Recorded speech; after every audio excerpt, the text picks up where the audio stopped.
Ice belum dimut ya? Oke. Dimut ya. Aldi. Dimut semua ya. Halo Jen, tolong dimut ya suaranya ya. Jadi nggak feedback. Halo Jen, Tasya. Malam. Kansia TNM Seta dalam sharing Dharma Medcom Chen Huairuyan ya Jen. Aduh, masih ada nih yang terbuka. Di, tolong bantu Idi. I hostnya. Ya. Ini masih ada suara loh. Kan I hostnya matiin I. Itunya mic-nya yang. Yang siapa? Gimana caranya di? Di partisipannya. Oh iya ya. Dari I. Ya udah. Oke deh. Mohon maaf Coach Sian, ada gangguan teknis. Selamat malam. Malam ini saya berterima kasih atas masih ada di. Halo? Halo?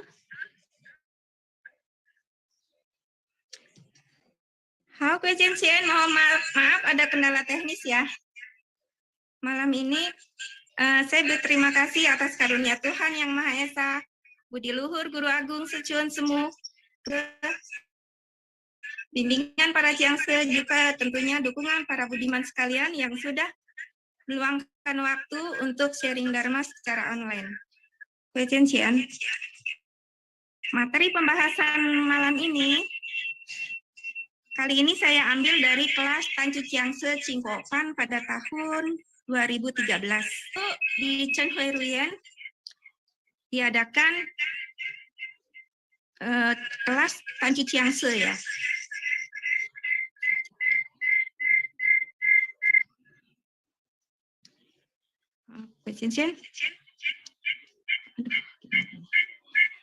Masih ada ya suara yang keluar. Mohon di-mute ya, Coach. Aduh, mana ya?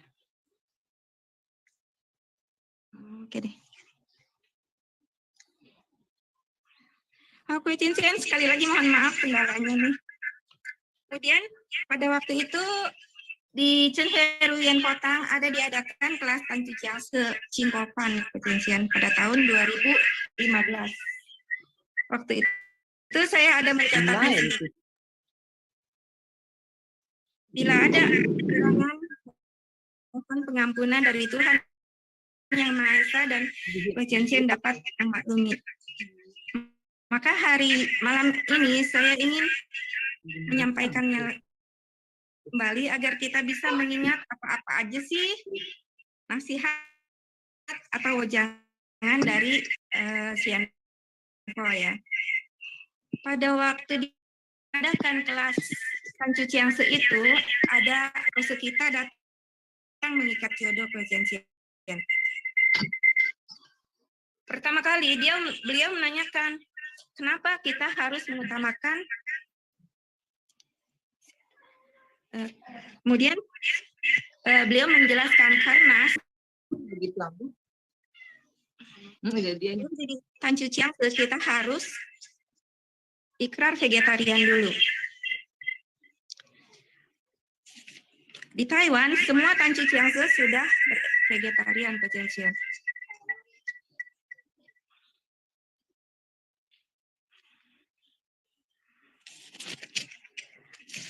Kemudian langsung menanyakan lagi, si Aceh gampang nggak? Ada yang bilang gampang, ada yang bilang susah.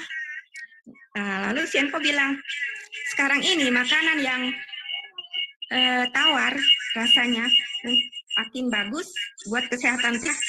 Makanan yang gurih katanya nggak baik ya buat kesehatan tubuh.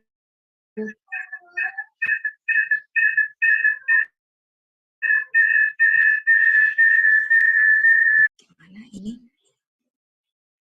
masih ada aja ya. Aduh. Makanan yang gurih nggak baik buat maaf Coach Jensen, masih ada yang buka mic ya. Sebentar. Aduh.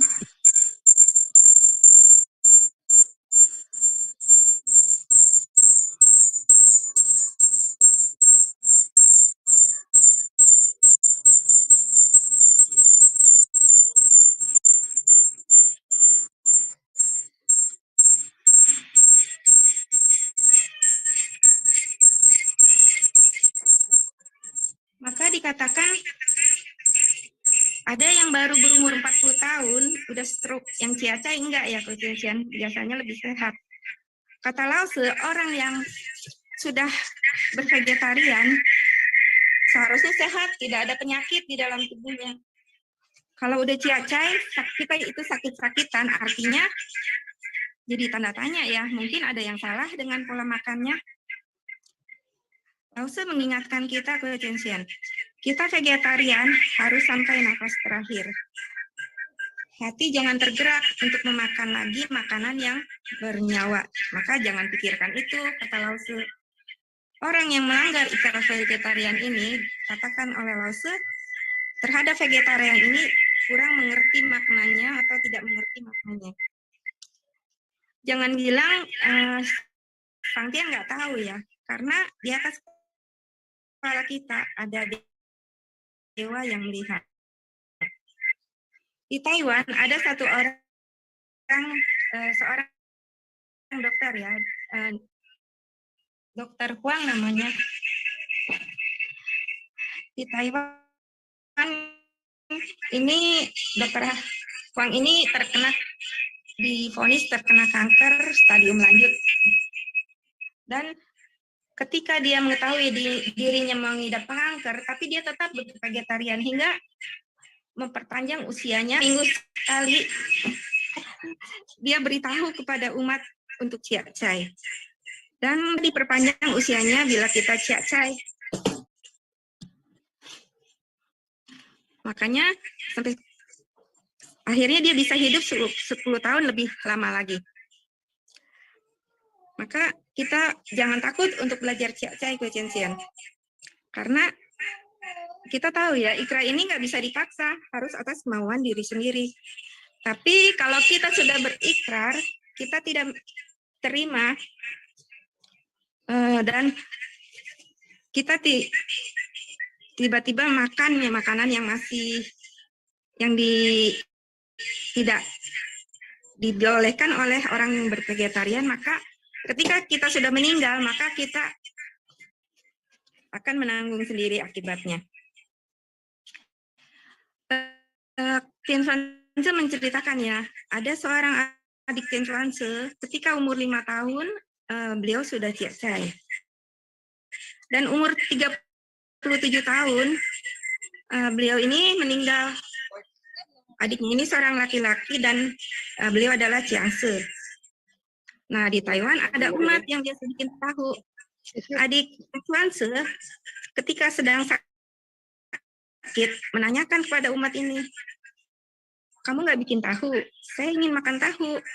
Akhirnya ketika adik Tien Xuanze sudah meninggal, di Taiwan ada dibuka kelas vegetarian.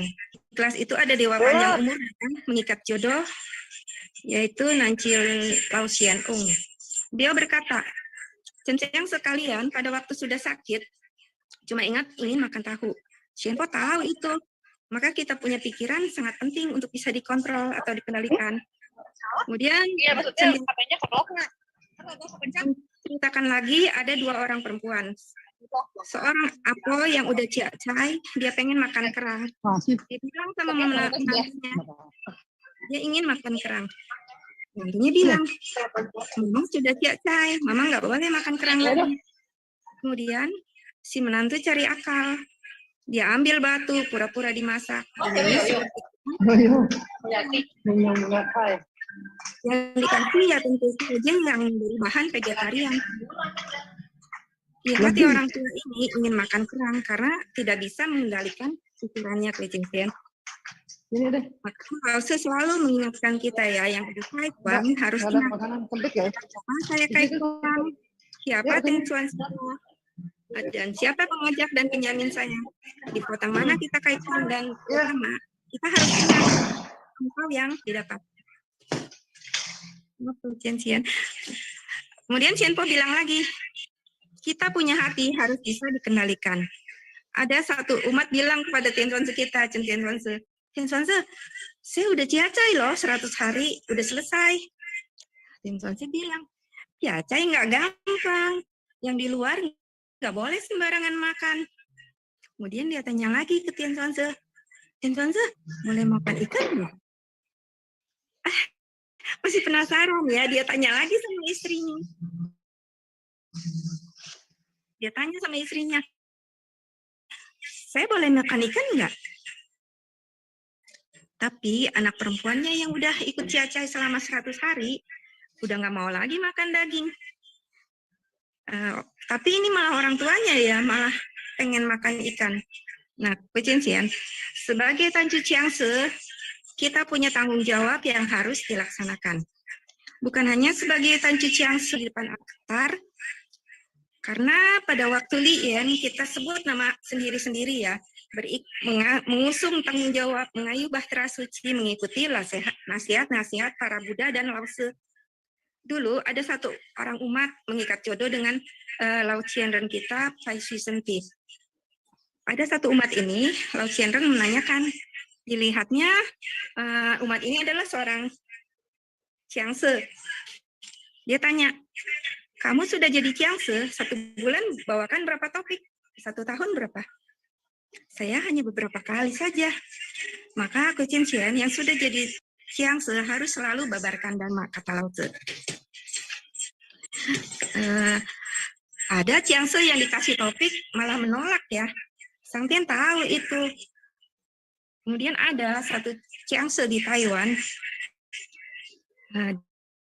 Dia baru berpikir dalam hatinya, saya tidak bisa ceramah hari ini. Lalu saya datang. Kenapa hari ini kamu tidak ceramah? Siapa bilang tidak? Langsung tahu, Sang Tian tahu. Maka Kucincian, di atas kepala kita ada dewa ya yang mencatat kelakuan kita. Jadi gerak-gerik kita dicatat. Itu tanggung jawab Ciangse, kata Cienpo. Bagi Tanju Ciangse yang di sini di Kelapa Gading, yang di Chen Ifotang, Tangerang, di Sun An, Harapan Indah, di Sun Feng, di Jatinegara, dan di semua potang di balik. Lao Tzu selalu mengingatkan, jangan hanya nama tercatat. Potang ada kelas, kita sebagai Tanju Ciangse nggak ikut, itu namanya kurang bertanggung jawab. Ini kata Lao Tzu loh, Kucincian, maaf ya, bukan yang bilang. Tanju dikatakan seperti Ciangse, masa lalu kita sudah ada membina. Di surga, masa lalu kita sudah ikrar dengan Tuhan. Ada yang udah lama ditawari jadi Tanju, masih menolak Kucincian. Maka kita ketemu umat harus berikan Dharma suci. Ajarkan tata krama suci. Orang datang ke Potang, pertama kita berikan apa Kucincian? Ada yang tahu nggak? Pertama, kalau ada umat baru yang datang ke Potang, kita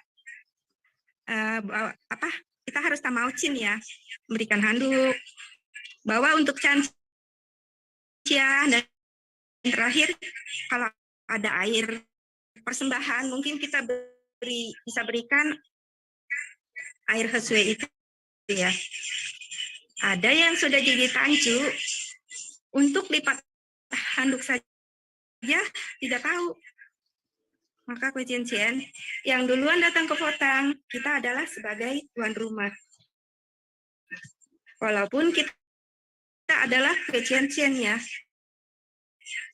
pembina yang lebih dulu, yang belakangan tamu. Walaupun mereka adalah host ya, kita harus. Ada yang tahu itu. Ada yang nggak tahu itu ya. Lao Tzu berkata, kita sudah jadi Tanju Ciangse harus memikul tanggung jawab.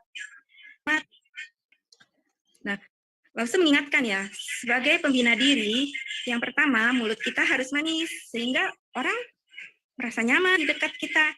Kemudian pikiran harus bisa dikendalikan.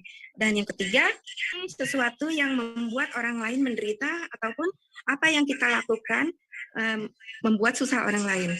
Dan yang keempat, kita harus selalu mengintrospeksi diri, benar-benar membina dengan hati yang tulus, Kocensian, menjalankan tahu dengan sepenuh hati. Nah, pada waktu itu, Cianren kita, Kak Tek Chen Jun mengatakan, waktu itu kita mengikat jodoh di tahun 2013, pada 10 tahun peresmian Potang ini, kita ketemu lagi. Chen Hui Ruyen adalah nama dari Cianren kita. Misalnya, kita ingin orang lain mengenal kita, maka kita harus baik-baik membina. Untuk Potang itu nama dari Cui Lau Tien Chuan Se kita.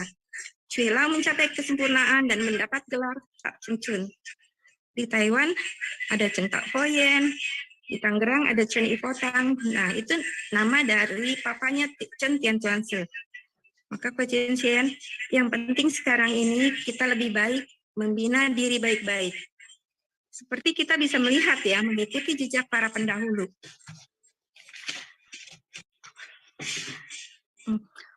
Cianren tinggalkan kampung halaman, datang ke Taiwan, belum apa-apa, sudah banyak pengorbanan yang besar. Sekali pergi, beliau tidak pulang lagi. Kalau hari ini, kita yang demikian, mau nggak Kocensian? Nggak usah jauh-jauh lah ke Taiwan ya. Kita ditugasin ke balai. Ada nggak yang langsung bilang, oh iya saya mau, saya pergi sekarang juga. Ada nggak Kocensian? Maka seseorang harus berkorban, nggak gampang ya. Kita bisa berkorban seumur hidup dalam pembinaan ini. Cianren kita sudah berkorban hidup untuk umat di sini. Maka kita ikuti jejak semangat beliau, baik-baik membina, baik-baik melaksanakan PAU.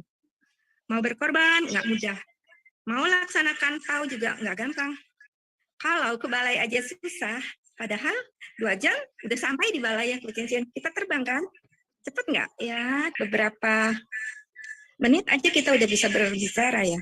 Tapi beliau jauh-jauh ke luar negeri, pergi ke suatu tempat yang asing, tanpa telepon, tanpa bisa mengetahui gimana keadaan keluarganya di kampung. Coba Kocensian, gimana rasanya perasaan Cianren kita? Tentunya sedih, bukan? Jadi, membina diri sekarang dan dahulu itu lain ya. Pendahulu pada zaman dulu, dengan setulus hati mengorbankan diri dan kepentingan keluarganya. Dan kita lihat ya, Kata Chen Jun punya kebajikan mengalir terus.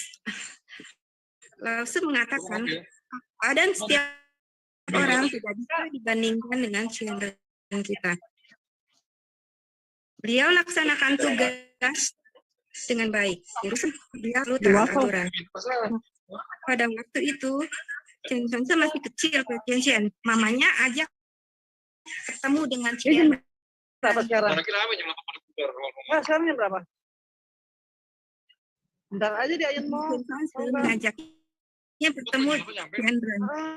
Cianren langsung kasih pencerahan Dharma.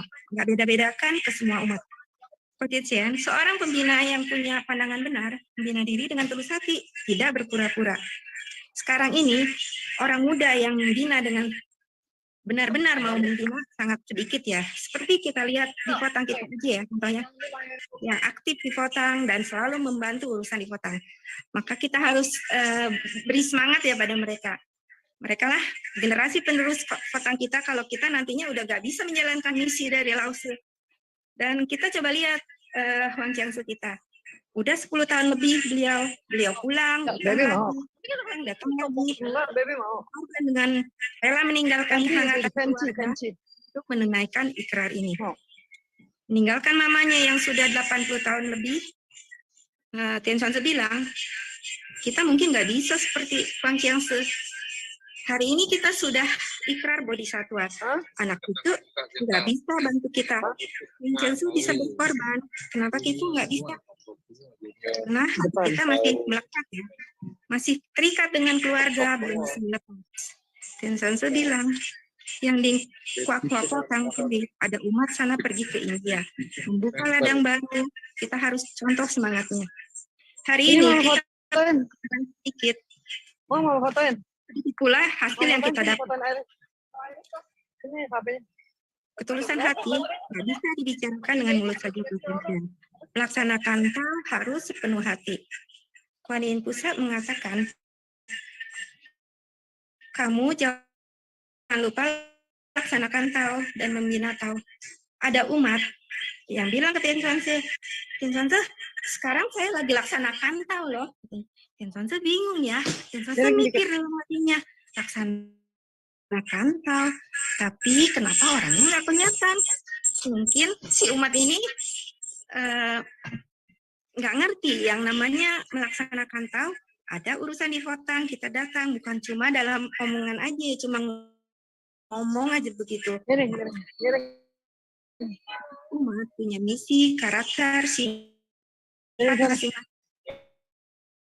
Kalau semua sama membina diri, tentu mudah kejencian. Perbedaan itulah yang menguji kita, mempersatukan kita. Kalau ada satu umat baru datang ke Fotang, kita harus sabar membimbingnya. Kita setiap urusan nggak akan sempurna hasilnya kalau dilakukan asal-asalan.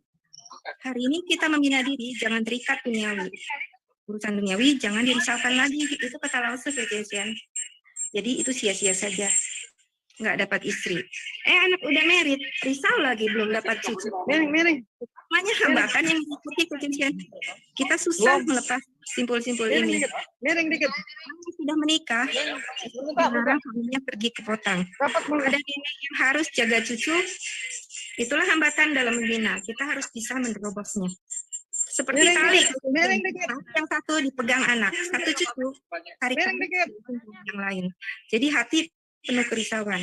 Maka cepatlah, baik-baiklah membina diri, kata Lao Tzu. Sayangi jodoh kau ini. Jangan dong. Urusan dunia jangan dirisaukan. Tali yang mengikat semakin kencang, hati semakin menderita. Suatu hari nafas kita nggak ada lagi. Apa yang bisa dilakukan? Membina pun kita nggak bisa lagi, kejencian. Nah, kemudian ada yang tidak pernah datang ke Fotang lagi, Ciandan panggil. Apa yang Ciandan kasih tahu? Kamu harus sayangi jodoh kau ini. Itu ada karena masa lalu sudah ada ikatan dengan Buddha. Kejencian. Kalau kaki nggak melangkah, diam aja. Nggak akan kelihatan apa-apa, bukan di depan sana. Kalau ketahuan fotonya kurang bagus. Sudah sampai surga. Kalau nggak tahu, dia kalau di sana. nggak tahu mami foto. Kemudian Ciandan beruas asli. Enggak. Kalau lagi nggak tahu nggak enak. Kalau lagi tahu nggak tahu. Satu persatu tahu dipanggil ke depan. Namanya dan diberi jangan.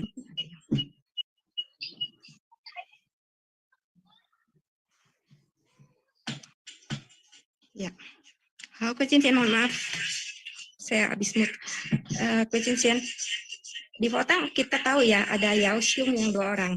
Maka dikatakan oleh Lao Tzu, diberi pesan harus rajin mengabdi di Fotang supaya bisa lepas dari kemimba lahir.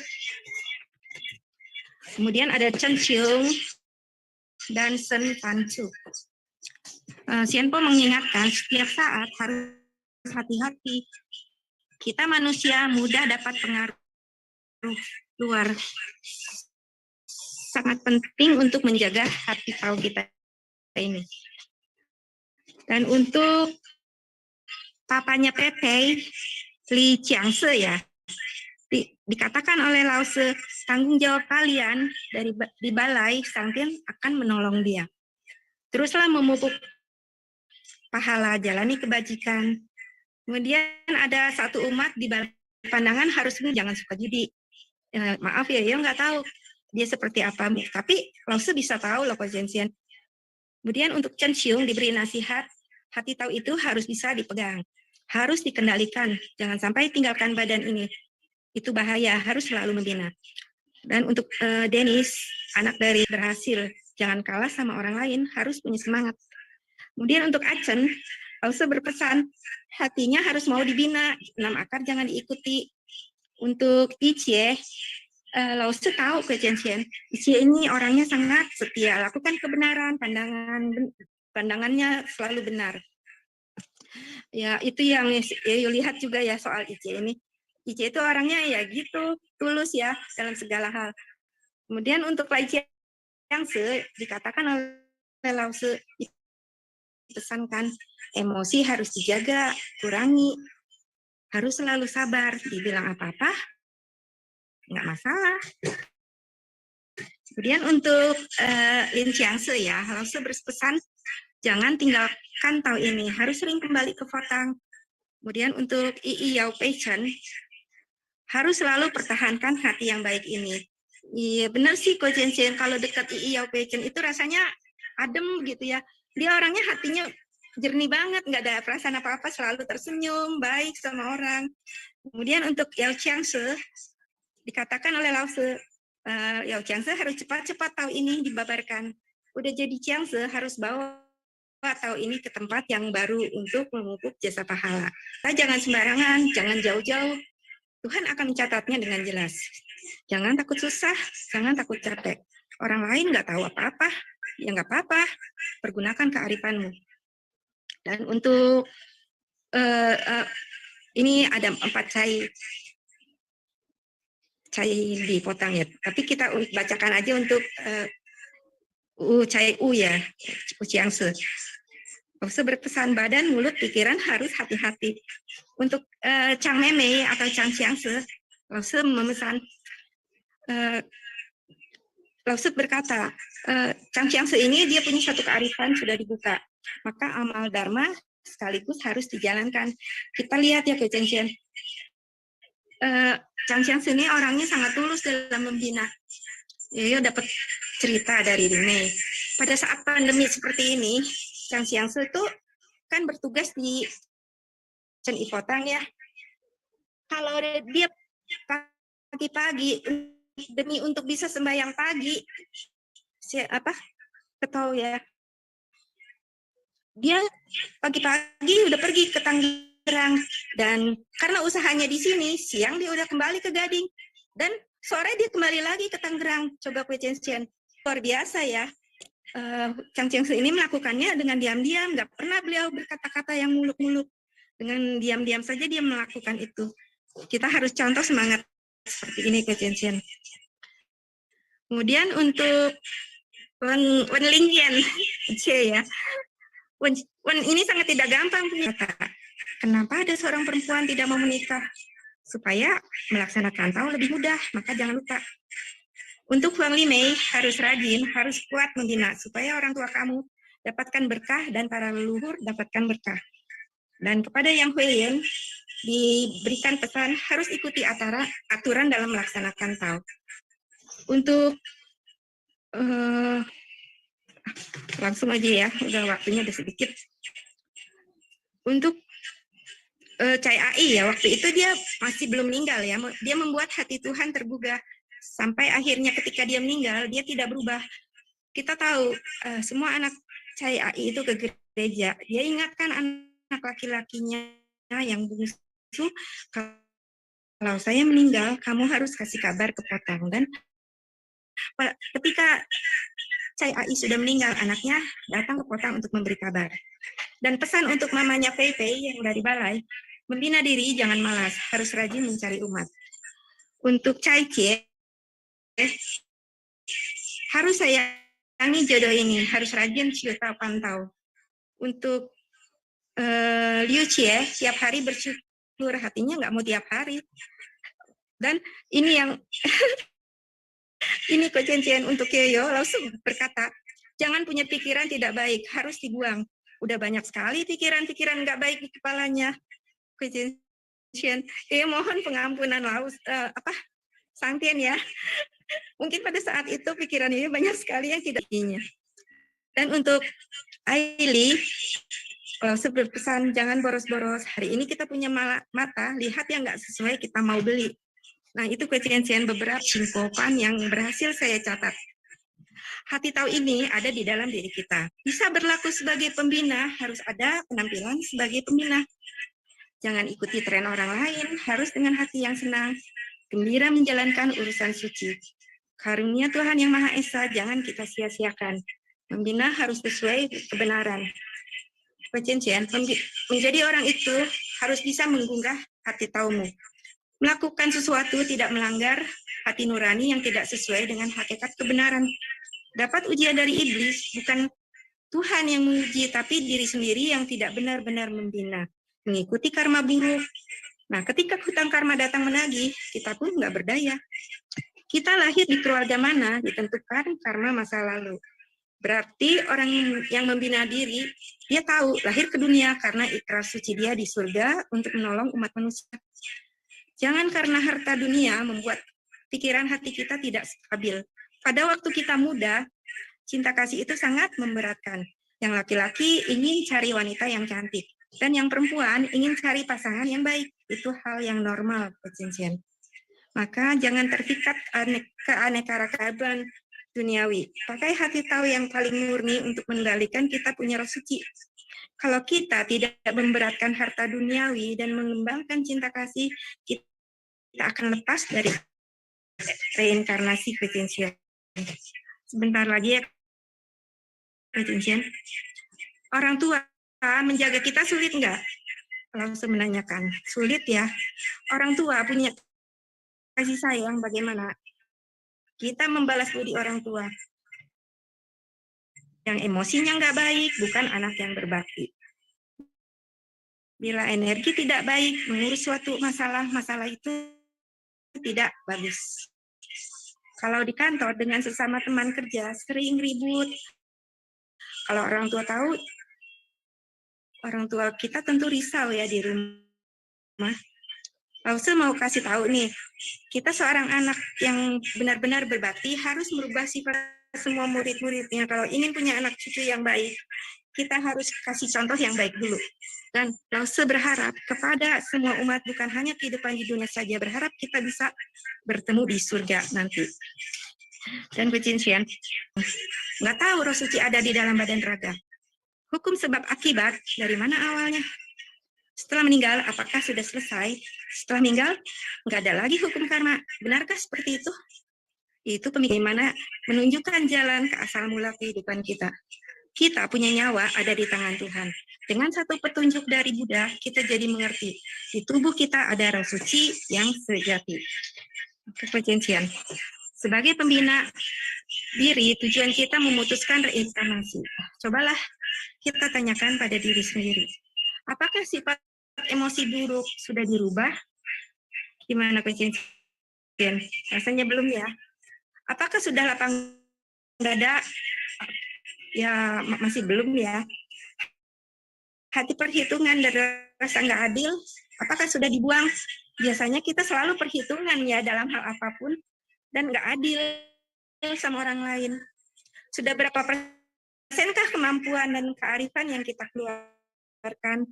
Saya rasa belum sampai 50%, mungkin 2 atau 15%. Dalam 24 jam sehari, mana yang lebih banyak muncul? Hati manusia atau hati bodhisattva? Kecensian, kalau kita lebih banyak, dan kita udah dekat Lause ya di sana, udah enak di nirwana. Dan selama ini, apakah ada peningkatan pada kondisi hati, jiwa sejati, dan kearifan? Saya rasa walaupun sedikit pasti ada peningkatan ya kecensian. Kalau kita udah sudah pantau, udah aktif di potang, tapi tidak ada peningkatan pada diri kita yang lebih baik, itu jadi tanda tanya ya kecensian. Dalam menunaikan ikrar, apakah jasa pahala dan budi baik sudah cukup? Sebentar dikit lagi. Tahu yang kita hayati, ucapkan, dan jalankan, apakah sudah selaras dengan pembinaan kita? Bila jawabnya belum, kita sebaiknya menyadari kecensian. Pembinaan diri ini belum ada apa-apanya, belum ada sedikit pun hasil yang didapat. Dibandingkan kebijakan para pendahulu yang sudah berhasil membina dirinya menjadi seorang Buddha. Maka jejak-jejak para pendahulu inilah yang harus kita ikuti dan lakukan sepenuh hati. Baru ada keberhasilan dalam pembinaan. Chandran berkata, setiap kata-kata yang diucapkan pada kita, apa yang diucapkan harus kita ingat. Harus kita cepat-cepat kalian untuk memupuk jasa pahala. Kalau tidak mau membina, dari mana datangnya pahala? Ada awal, membina tentu ada akhir. Mencapai kesempurnaan harus rajin, tergantung diri sendiri, tidak bisa menggantungkan diri pada orang lain. Diharapkan saudara-saudara sedharma, ingat ya di hati, baik-baiklah kita membina diri, dan suatu hari kita bisa kembali pulang berkumpul bersama-sama di surga. Sehingga kita bisa memberi ketenangan pada lausi kita ya. Sebagai muridnya, kita bisa menunjukkan bahwa kita bisa membina diri dengan sebaik-baiknya. Saya rasa waktu sudah habis, mohon maaf kalau kelebihan waktu dan kendala-kendala yang ada, Kucian. Iya, mohon maaf yang sebesar-besarnya pada Kucian. Perhatian dan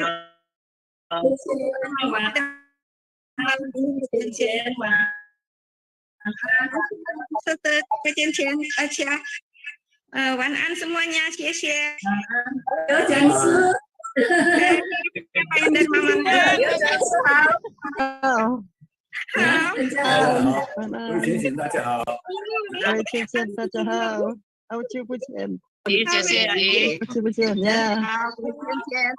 Semuanya,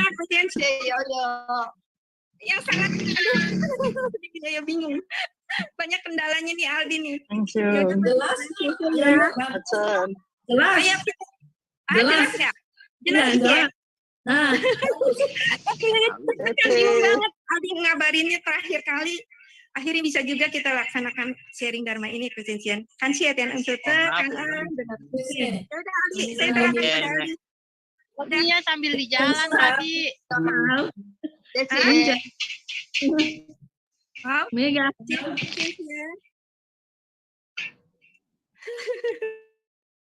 Mega. Aldi. Acan.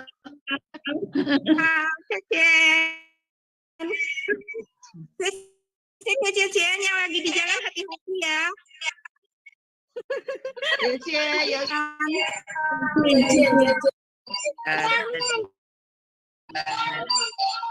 Senang deh kalian semua pada tertawa. Udah PCCN kita akhiri Zoom malam ini ya. Terima kasih atas semua perhatiannya. Terima kasih.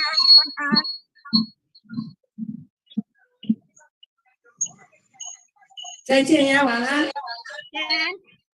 谢谢悠悠。